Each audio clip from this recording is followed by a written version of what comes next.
আসসালামু আলাইকুম। এটিএন বাংলা সংবাদে সবাইকে স্বাগত জানাচ্ছি আমি চিন্তিয়া হক।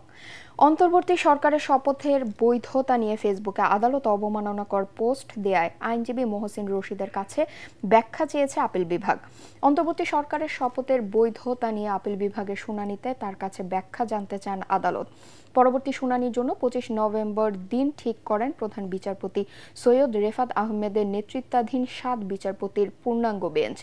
সংবিধানের ১০৬ অনুচ্ছেদ অনুযায়ী সুপ্রিম কোর্টের মতামত নিয়ে অন্তর্বর্তী সরকারের শপথের বৈধতা চ্যালেঞ্জ করে গত বছরের ডিসেম্বরে করা রিট খারিজ করে দেন হাইকোর্ট।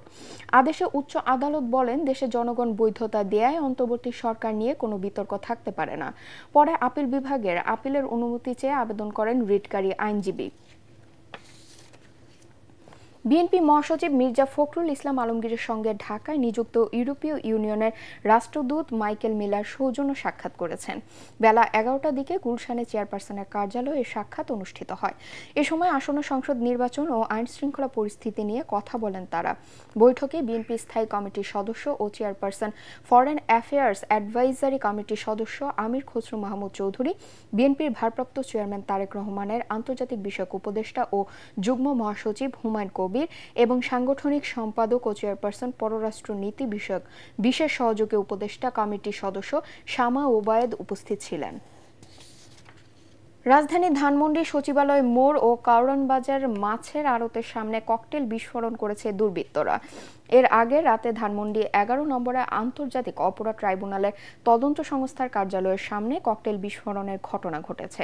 পরে ঝটিকা মিছিলের প্রস্তুতির সময় ২৭ নম্বর থেকে হাতে নাতে ২ যুবলীগ নেতাকে আটক করা হয়েছে বলে জানিয়েছেন রমনা বিভাগের ডিসি মাসুদ আলম। আটককৃতরা হলেন ফরিদপুরের গাজীটেক ইউনিয়নের যুবলীগ সাধারণ সম্পাদক শেখ ফরহাদ এবং সদর থানার যুবলীগ সাংগঠনিক সম্পাদক তন্ময় সাহা। এদিকে সূত্রাপুরে ফায়ার সার্ভিসের অফিসের সামনে মালঞ্চ পরিবহনের একটি বাসে আগুন দিয়েছে দুর্বৃত্তরা। মুহূর্তেই পুড়ে যায় বাসটি। প্রত্যক্ষদর্শীরা জানায়, মঙ্গলবার সন্ধ্যার পরপরই আগুন লাগিয়ে দেয় দুর্বৃত্তরা।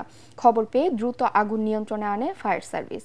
নাশকতামূলক কার্যক্রমের প্রতিবাদে রাতে মিরপুরে বিক্ষোভ মিছিল করে বিক্ষুব্ধ জনতা। এদিকে কার্যক্রম নিষিদ্ধ আওয়ামী লীগের লকডাউনকে কেন্দ্র করে বাড়তি সতর্ক অবস্থান নিয়েছে পুলিশ। রাজধানী ও আশপাশের জেলার সার্বিক আইনশৃঙ্খলা পরিস্থিতি রক্ষায় ১৪ প্লাটুন বিজিবি মোতায়েন করেছে সরকার। গাজীপুর মহানগরীর ভোগড়া পেয়ারা বাগান এলাকায় ভোর ৪:৩০টার দিকে ভিআইপি পরিবহনের একটি যাত্রীবাহী বাসে অগ্নিসংযোগ করেছে দুর্বৃত্তরা। এলাকাবাসী জানায়, কয়েকজন দুর্বৃত্ত বাসটিতে পেট্রোল ঢেলে আগুন ধরিয়ে পালিয়ে যায়। খবর পেয়ে ফায়ার সার্ভিস ও পুলিশ ঘটনাস্থলে পৌঁছায়, তবে ততক্ষণে বাসটির পুরোপুরি পুড়ে যায়। তবে কোনো হতাহতের ঘটনা ঘটেনি। গাজীপুর মহানগর পুলিশের বাসন থানার উপপরিদর্শক মোহাম্মদ পারভেজ জানায়, ঘটনায় জড়িতদের শনাক্ত ও গ্রেফতারের জন্য অভিযান চলছে। এর আগে মঙ্গলবার রাতে কালিয়াকৈরের চক্রবর্তী এলাকায় একইভাবে আরেকটি যাত্রীবাহী বাসে অগ্নিসংযোগ করে দুর্বৃত্তরা। পরবর্তী সংবাদ দেখার আমন্ত্রণ জানিয়ে এখনকার মতো শেষ করছি। এটিএন বাংলা সংবাদ ইউটিউবে দেখতে ব্রাউজ করুন youtube/ATN Bangla News। ধন্যবাদ সবাইকে।